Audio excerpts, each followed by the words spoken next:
Welcome to Ping 24 Updates. Subscribe my channel and press the bell icon for more updates. The South China Sea is a stage for high-stakes military posturing this October, as rival powers flex their naval might in a region already fraught with historical disputes and strategic ambitions.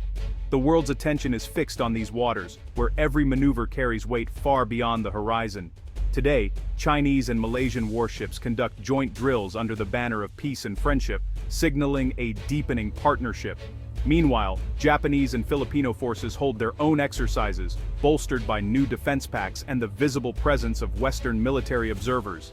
These parallel drills highlight a growing divide, as nations choose sides in a contest that is as much about influence as it is about territory. These are not routine maneuvers. They're bold statements in a simmering contest for control. Each exercise is carefully choreographed, sending unmistakable messages to rivals and allies alike.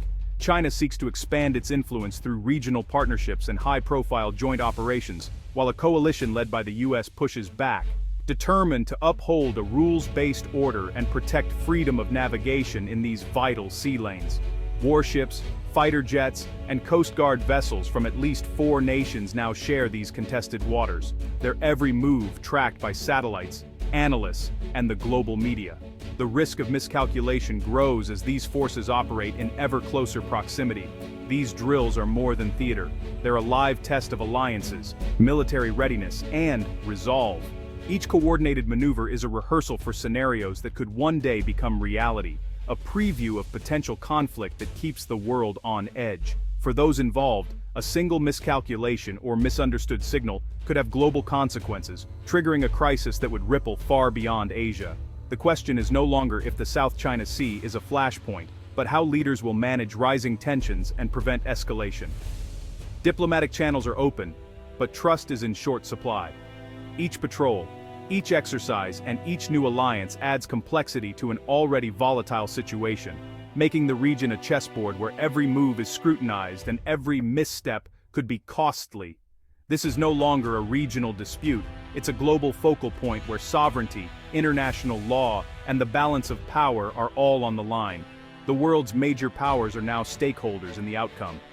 The outcome of these rival drills and the diplomatic maneuvers that follow will shape Asia's security landscape for decades, influencing not just the region, but the future of global order itself.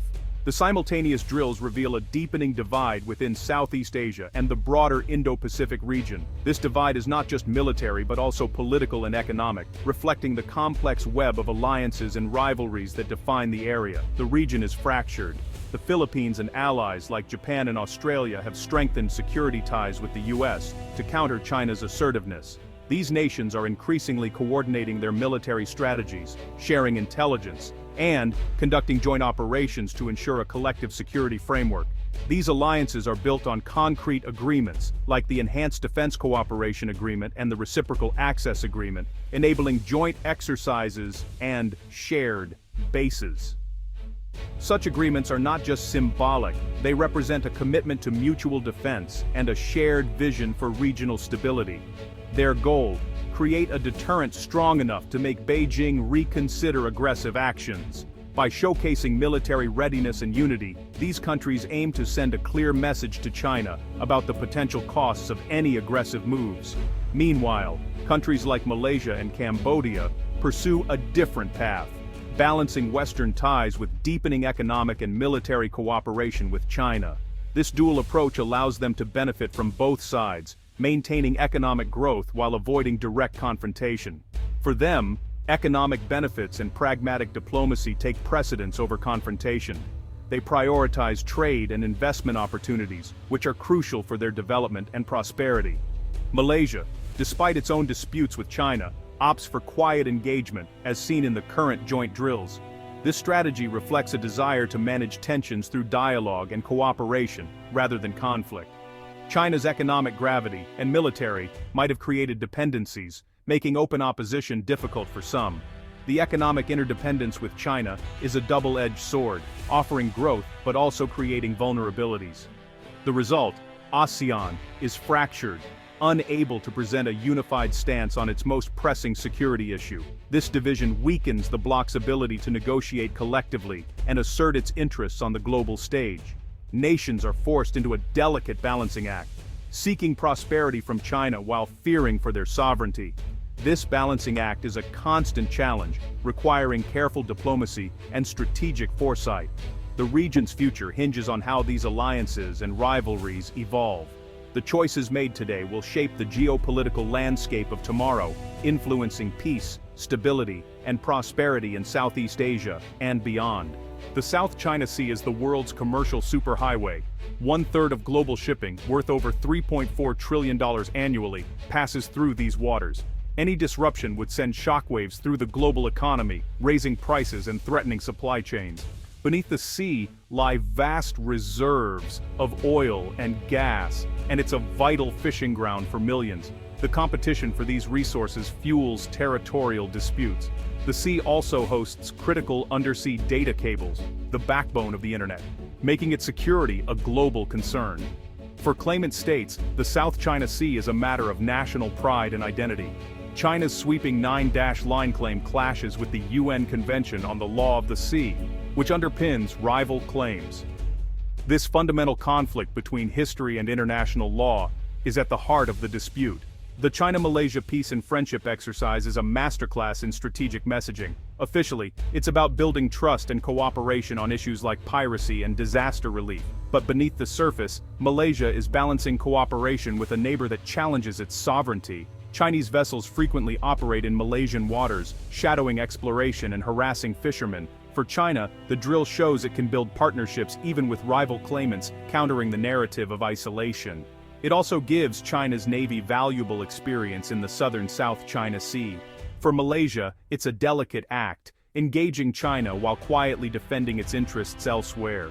The exercise is a handshake that conceals a contest of wills just beneath the surface. In contrast, the Japan-Philippines Maritime Cooperation Sama-Sama drill is about deterrence, not accommodation. The focus boosting the Philippines' ability to patrol and defend its waters, with complex scenarios like anti-submarine warfare and air defense. The new reciprocal access agreement with Japan cements a deep strategic alignment, making joint operations easier and more frequent. For Japan, this marks a shift toward a more assertive security role, driven by its reliance on South China Sea trade routes. Strengthening the Philippines is forward defense, addressing threats before they reach Japan's shores. The exercise is a clear counterbalance to China's activities, building a coalition committed to upholding international law. Japanese warships alongside Filipino forces send a powerful message. China's actions are being met with a coordinated response. This is a building block in a larger strategy of collective deterrence for a free and open Indo-Pacific. These drills are set against years of escalating incidents. The Philippines faces daily harassment. Chinese Coast Guard ships use water cannons and blocking maneuvers against resupply missions, risking direct clashes. Malaysia, too, has scrambled jets to intercept Chinese aircraft and dealt with survey ships operating in its exclusive economic zone. These aren't abstract disputes. They impact fishermen, energy projects, and the safety of patrol crews. The 2016 Hague Tribunal ruling invalidated China's 9-line, but Beijing rejects it. Japan-Philippines exercises reinforce the legal ruling through operational presence. China's drills with Malaysia promote a model of bilateral negotiation, sidestepping international law. Rising military activity in the South China Sea threatens global trade. The risk of miscalculation could spike insurance premiums and force costly shipping detours, delaying supply chains worldwide. Industries relying on just-in-time manufacturing could face crippling delays and higher prices. The Suez Canal blockage in 2021 showed how quickly trade can be disrupted. Conflict here would be far worse. Investor confidence in Southeast Asia could falter, undermining growth. Energy firms face constant risk from Chinese harassment, chilling investment. The world is learning that stability in the South China Sea is essential for the global economy. The US and its allies are not bystanders. They're making their presence felt in the region, projecting both power and unity on the high seas. The US Navy conducts regular freedom of navigation operations, directly challenging China's sweeping maritime claims and asserting the right to free passage through international waters. Australia, the UK, France, Germany, and Canada have all increased patrols and joint exercises, reinforcing the principle that these waters belong to no single nation, but to the world at large. Even regional partners like Japan and India are stepping up, joining multinational drills to demonstrate a united front and a shared commitment to maritime security. The strategy is collective deterrence, a robust security network that complicates Beijing's calculus and raises the cost of any unilateral action. Alliances like AUKUS and the Quad are central, creating overlapping forums for cooperation, intelligence sharing, and rapid response to emerging threats. US and Australian surveillance aircraft monitor both sets of drills, gathering intelligence, tracking ship movements, and maintaining situational awareness across vast stretches of ocean. This overwatch reassures allies and signals to China that its actions are under close scrutiny and that provocations will not go unnoticed. The sea has become a stage for a serious game of surveillance and counter-surveillance, with each side testing the other's resolve and capabilities. The US Indo-Pacific strategy is about integrated deterrence, using all available tools, in close coordination with allies, to prevent aggression and maintain stability. The message is clear: the world is watching, the stakes are high, and the commitment to a free and open Indo-Pacific is unwavering. These drills are more than disputes over reefs. They're a contest for Asia's future. The South China Sea is the chessboard where global powers test their strength and strategies. China pushes for a new regional order under its rules. The US and allies defend the post-war system of shared rules and freedom of navigation. Every nation faces tough choices: economic partnership with China, or security guarantees from the US and its allies. The divide is deepening, and the outcome will have global consequences. A region dominated by one power could threaten trade and stability. A balanced order could foster peace and prosperity. The warships and jets here aren't just practicing, they're shaping the future. The South China Sea is now a critical barometer of global power politics.